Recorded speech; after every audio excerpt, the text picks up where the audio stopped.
This is a battle cry for the American way of life and a relentless pursuit of truth and justice. It comes from a voice with unmatched experience and unyielding resolve. Join us as we dissect current events and tip the scales in your favor. This is Rally for the Republic with your host, Bryan Rudnick. It's Rally for the Republic here with your host, Bryan Rudnick. Today is August 30, 2024. This is our 30th episode. And I've asked Autry Pruitt to return for this episode to follow up on some of the conversation we had the last time he appeared on Rally for the Republic. A lot has occurred. A lot of history has occurred. Summer's typically slow, even in a presidential election year. But we've had the attempted assassination attempt on President Trump just a few days after Autry was with us, unfortunately. The RNC convention, where we heard from a lot of everyday Americans, and of course, Hulkamania, all who expressed what's been going wrong in this country for the last 4 years with the Biden-Harris administration. And on the last episode that Autry appeared on, Kamala Harris was just vice president. Now she is the leader of the Democrat National Party. She is the nominee of their party. Autry Pruitt, for those of you who don't remember from his last appearance on Rally for the Republic, is CEO of New Journey PAC, a businessman, an author, a motivational speaker, and all things great and wonderful, and of course, a patriot. Autry, welcome back to Rally for the Republic. Thank you so much for having me on board, Bryan. I'm so glad to be with you and your audience once again. Autry, when you were here last, we were talking, it was just after the Biden debate, the Biden bumble of a debate with Trump. And we talked about how Biden was losing support amongst black voters. And we tiptoed around a bit about Kamala Harris and where she was. And there was speculation at that time. And how big of an issue is it now inside the black community that Kamala might be the first black female president?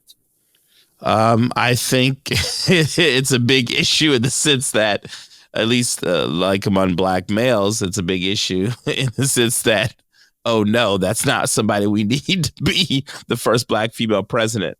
Obama took the reins.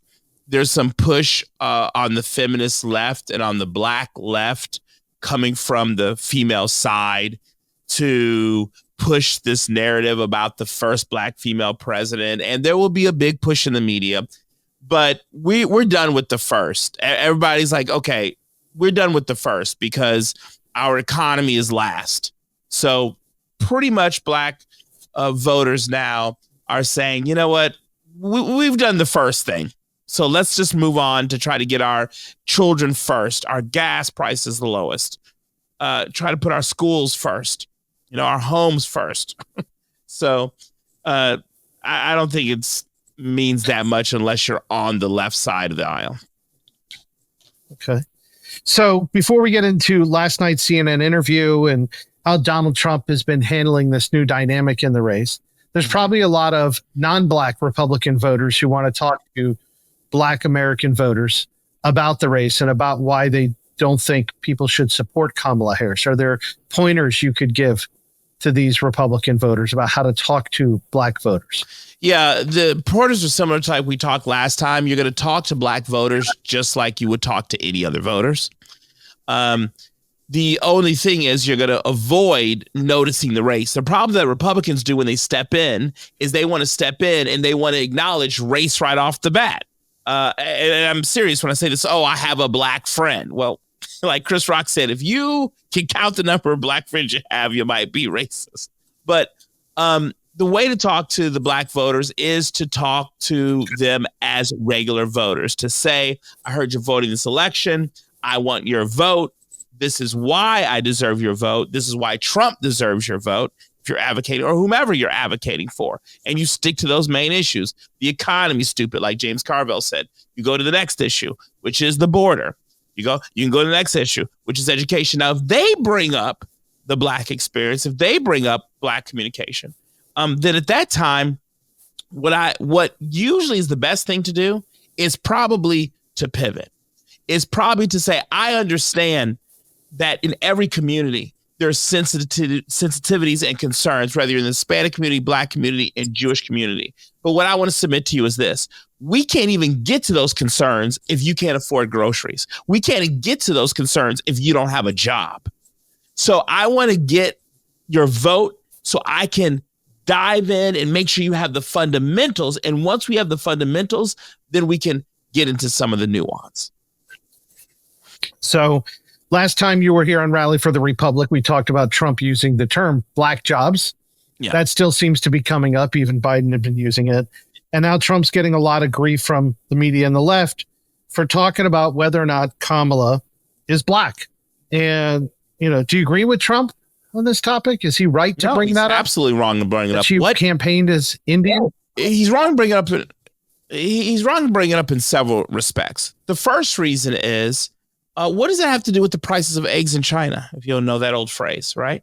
I mean, we just got to talking about the voters and the topics.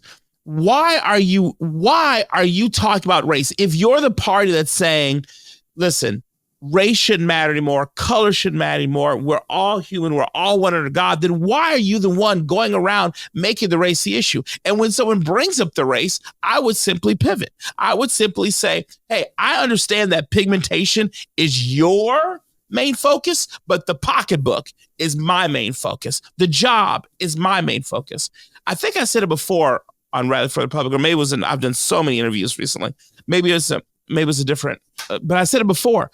George W. Bush or George H.W. Bush could have run away, any Bush, even Jeb, could have run away with this election because they're disciplined and they understand message discipline. And as much as I love Trump, as much as I defend Trump, as much as I think Trump is great for the country, he doesn't have message discipline. His campaign doesn't have message discipline. It is very frustrating. Why is he talking about race? Of all the things to talk about, why would you talk about that? So is he losing black voters that he was previously getting? I don't know if he's losing black voters yet. I think he's lost some female black votes for sure. I would say he's losing black voters yet, but he's not gaining any new ones. That's the issue. Trump right now needs to add. Could he have agreed? I agree. It's the hardest part, right? The country's almost divided equally. He needs to add. And right now, race is not him bringing up race. Plus, it's so, listen, I don't believe Trump's a racist, but with all the stuff that's happened, just stay away from it. And by the way, at the Democratic National Convention, Brian, one of the best lines that came from that convention is when I think it was Michelle Obama said to Donald Trump, oh, is the presidency? Yeah, that's one of those black jobs you're talking about. I mean, it was a zinger. I think that was her. It was a zinger line. She actually had a great speech. And in general, by the way, a lot of speeches at the DNC were great. I heard it was hard to follow that speech. President Obama, the guy who came after her. Yeah. In general, it was a great speech. The Democrats put on a race bait. They put on a race bait convention. They pretty much excised any white males out of that convention. That's why she's got Waltz. Let's just face the facts. She's got Waltz. She doesn't want to deal with the Jewish contingent. She doesn't want to answer those questions, so she couldn't get Josh Shapiro. That's not the principal reason, though. That's actually not the principal reason she stays straight away from Josh. The principal reason straight away from Josh is because Waltz was a little bit more servy, and Josh had demands. It was reported, I think, in Axios. Josh Shapiro came in. He had all these demands he wanted and stuff. Apparently he has ambition. Yeah, but a politician had ambition. In 3 months span, that's not the way to go. If you have time to negotiate, you've got time to go back and forth. That's those. Plus, on top of that, she would then be forced to answer in theory, she'd be forced to answer some questions about her rhetoric regarding the Jewish state versus, and I actually was reading recently a lot of, the rhetoric doesn't really match the policies. Democrats they're not bad. They're not great on it, but they haven't really been that bad on Israel. They pumped a lot of money there. But she doesn't want to answer those questions. So on the top of the fact that, like you said, he's ambitious, he's got this, he has all these demands, plus she's got to answer questions. Waltz was the way to go. And she needs white guys. Let's face the facts. She's they need those white dudes. They really did. They did. I mean, really. All those not it's so alpha pathetic. Male. Pete Buttigieg is leading What'd you say? white. Yeah. But let me ask you this. So I said Pete Buttigieg is leading the white dudes for Kamala. Yeah, I mean, That tells you everything you need to know about those white dudes. There's so many other. I mean, there's actors out there they could have picked. They could have picked Robert De Niro. He's crazy, but they could have picked him. Pete Buttigieg. But so let me ask you. Morning Consult came out with a poll. No. What was their poll? I'm sorry to cut you off there, but I want to make sure. I know you're short in time today, so I want to get into some of this. Morning Consult has a poll they released. Now, it was taken just as the Democratic convention was starting. Trump at that time had 21% support from black voters, is what they're claiming. When you were last here on Rally for the Republic, you said that you were predicting at the time, while he was in the race against Joe Biden, and we know the rules have changed, and so hasn't the Democrat nominee, that he'd get to 30%. Yeah, I think he can still achieve a 30%. His primary support base is going to come from black males. And despite what black males are going to say on it's the old polling under, you're going to have a strong percentage of the black male population. That's just, they're not going to want to get into it. They're not going to want to argue with the black woman next to them. And so they're like, they're going to say whatever, or they're going to avoid the question altogether. If he's at 20, I firmly believe that Trump is about 7 to 9% short. And I said this before, it will appear in the 20s, but he always has a 4 to 5%, 9% gain because of the under polling. So yeah, he can get to 30%. I mean, can Trump still win these black female voters? Just excited to see a black female win at the top of the. I think he can win black female voters. The problem is this: Trump getting 30% of the black vote in New York or California is not where he needs it. He needs it in Pittsburgh. He needs it in Virginia. He needs it in North Carolina. He needs it in Georgia, right? That's where he needs it.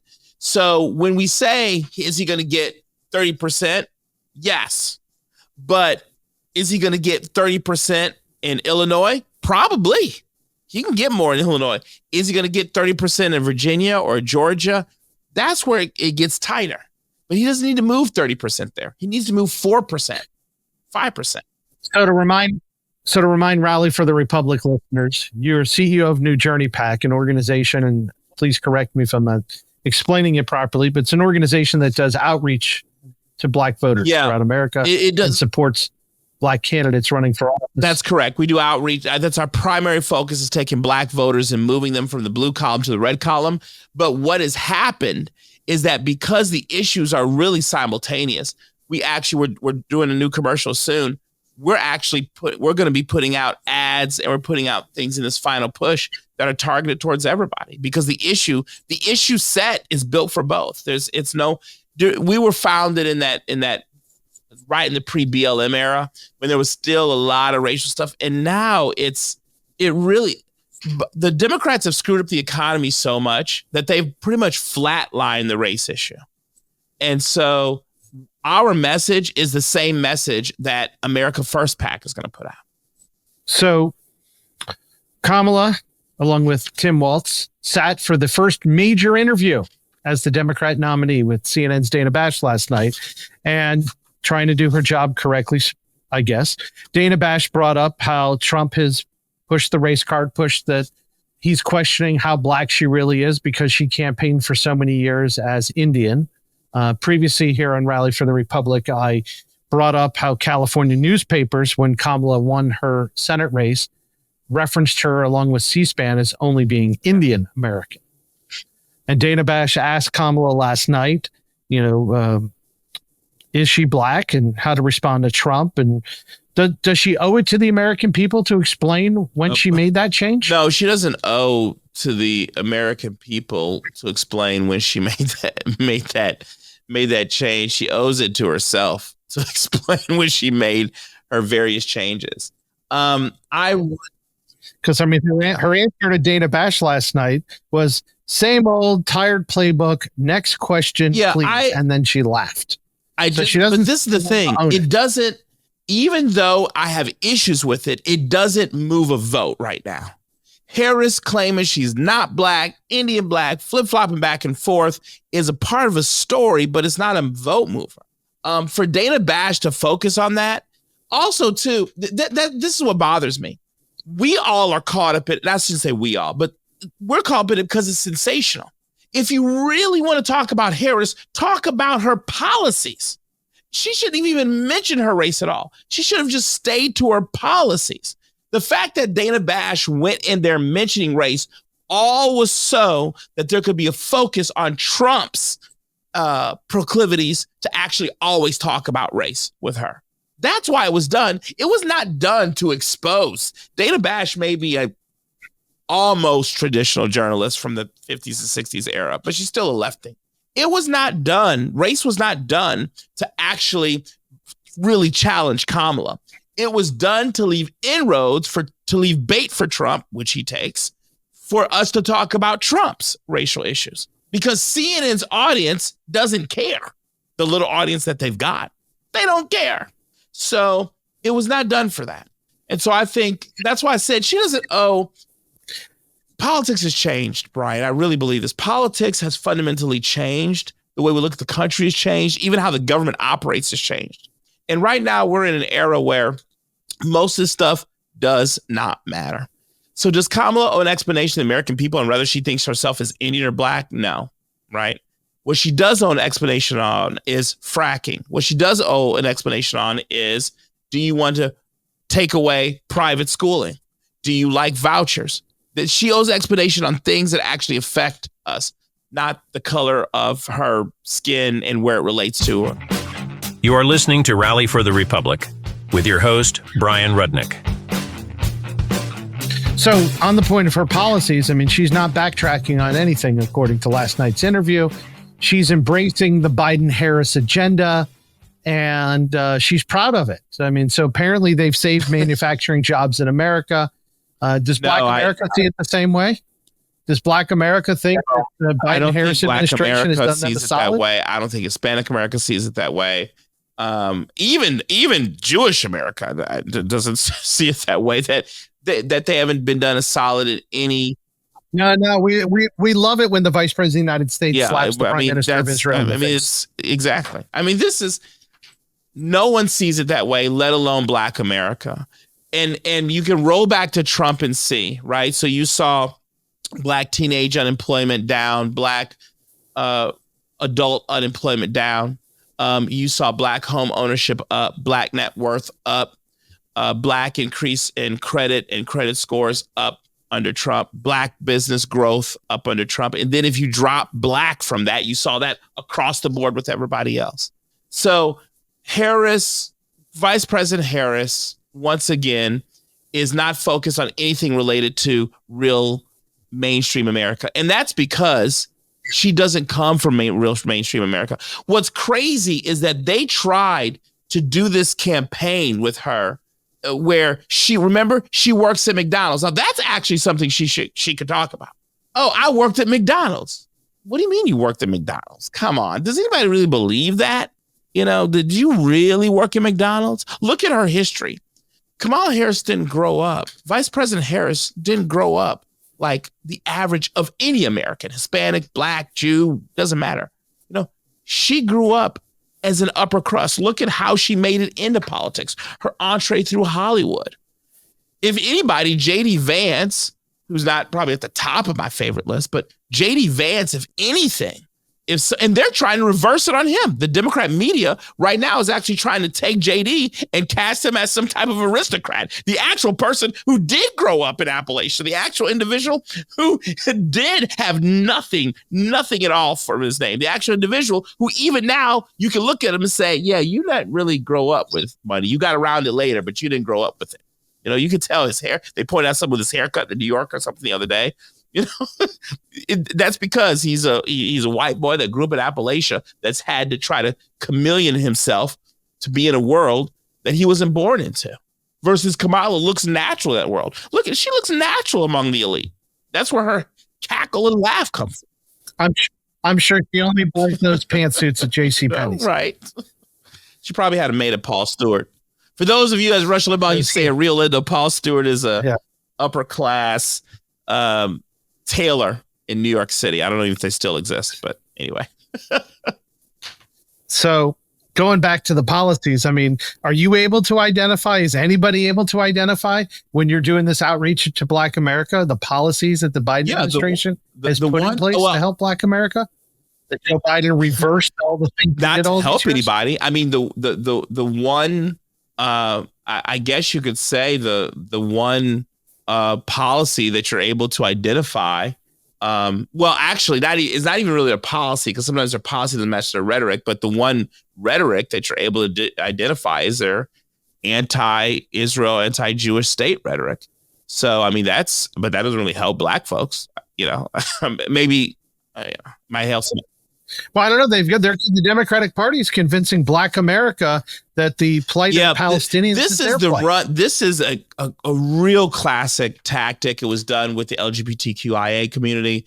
It's been done with a lot, where you take the Black experience and you try to analogize it to another experience to get your point across, or to make them seem sympathetic, or to make them seem whatever. But I don't know, when you have parachutes dropping out of the sky, killing babies, most Black people are like, please keep that over there. Keep that over there.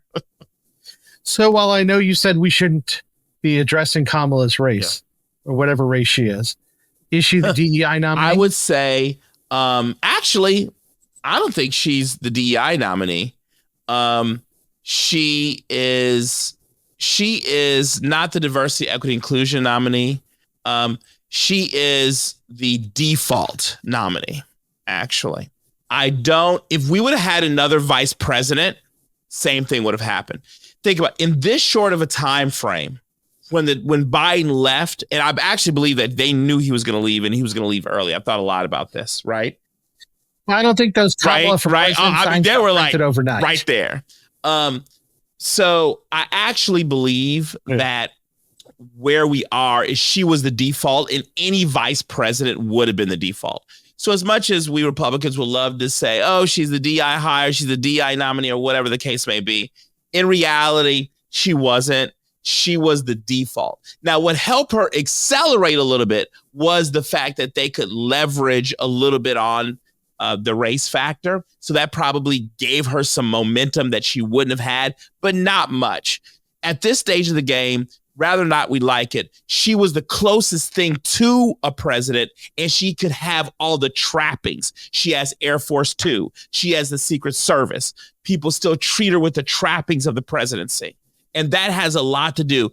And she's actually running a really smart campaign, because what she's doing is she is campaigning as the change agent against her own administration, and she's doing it with the trappings of the presidency.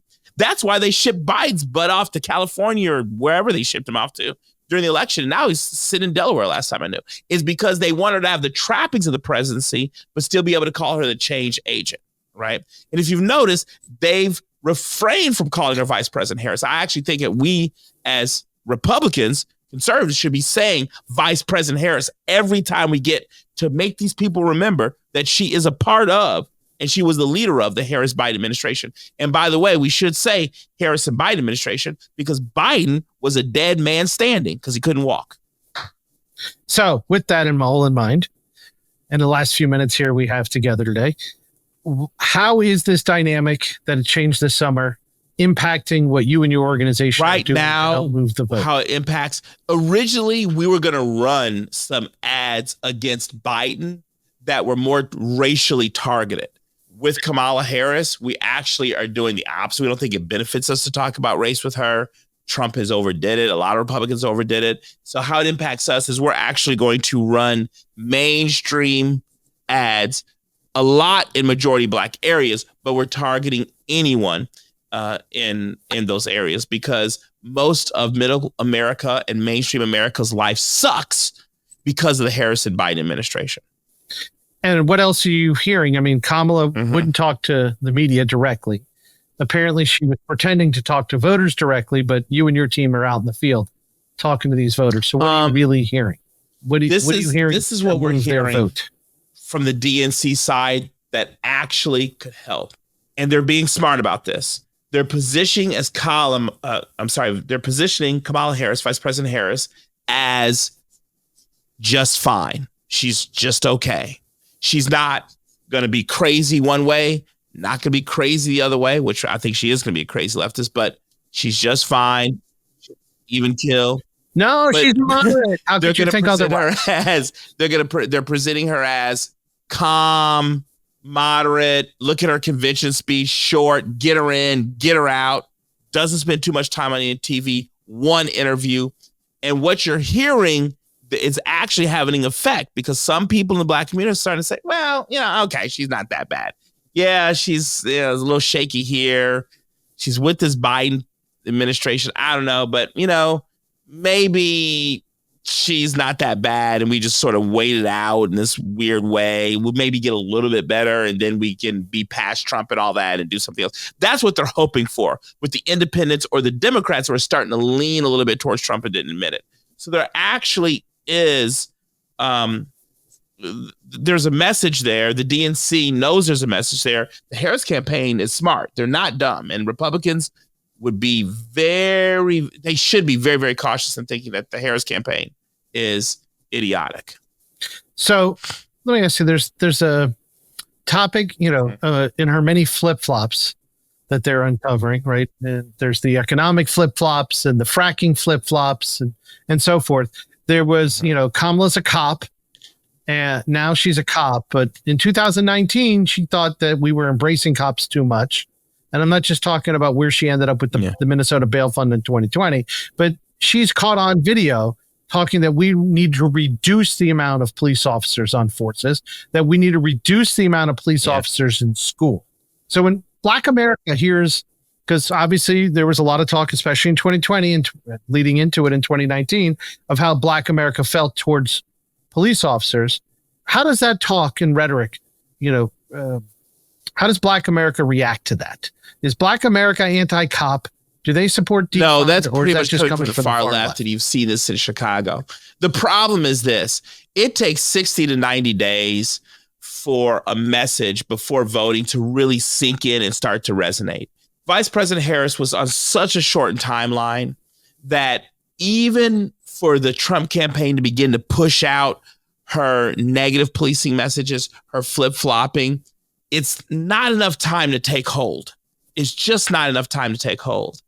And so I just don't think it's really going to impact Black individuals that much in the states that it matters enough to flip that state. There might be a tiny bit of an exception with Pittsburgh and Philadelphia, but Detroit, I don't think so. It could impact New York, Chicago, LA, San Francisco, even Houston, but it's not going to, those states we're not worried about, right? In the states that we're worried about, the Wisconsin, Nevada, North Carolina, those states, North Carolina is not defunding their police officers. They're having some issues with recruitment, but they're not defunding their police officers. Georgia isn't defunding their police officers. In fact, the Black mayor, the new one, and then the old girl, lady, I forgot her name, they increased the force. So in reality, I just don't think it's going to matter that much with Vice President Harris on the flip-flop, because just functionally, what are we now, a week and a half before early voting starts in Pennsylvania, I think, right? And then another 2 weeks. Yeah. So let me ask you before we end the interview today, we're close to the end here on Rally for the Republic.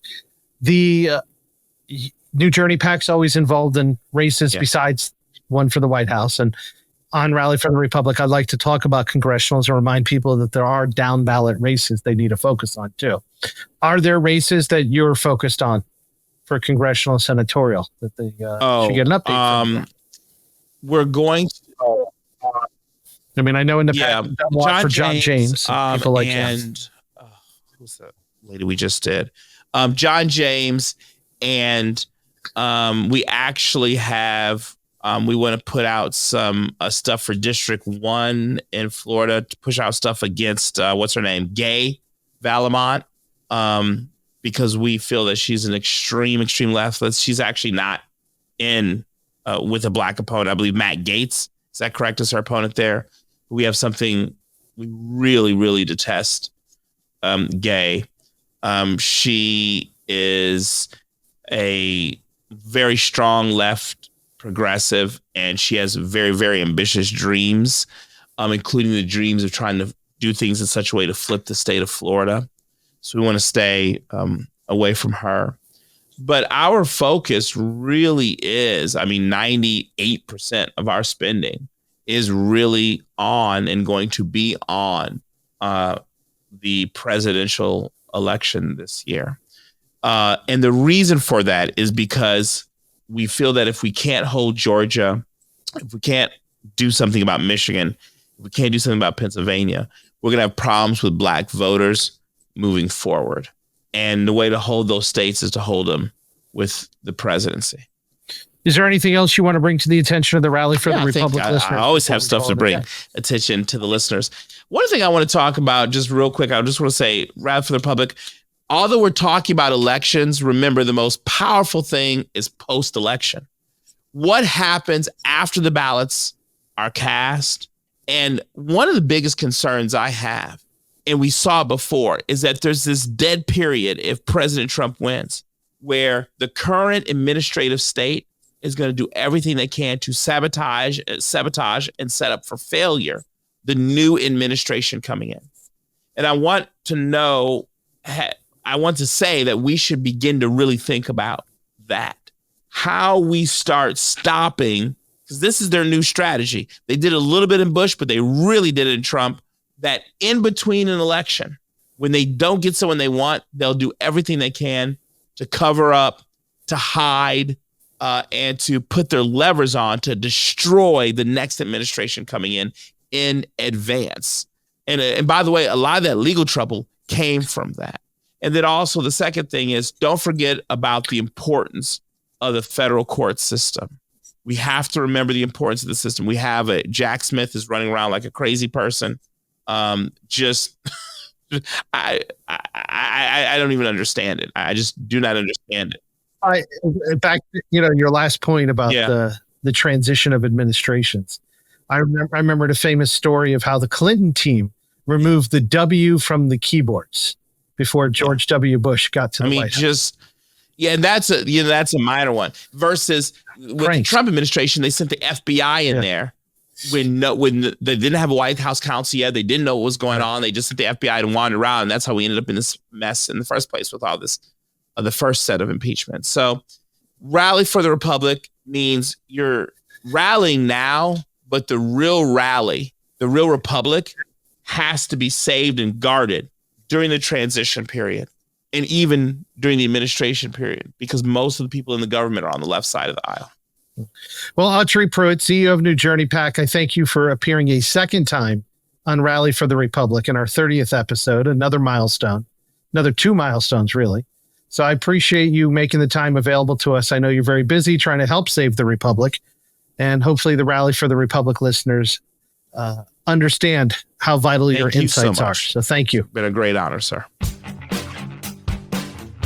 Thank you for joining us on Rally for the Republic, where we are fighting for America's future. Visit 1776coalition.com. Rally for the Republic podcast is available on Spotify, Amazon, Apple, and Google Podcasts. Don't forget to like, subscribe, and download. Join Bryan Rudnick next time as we continue to fight for the American way of life and challenge the hypocrisy. This is Rally for the Republic.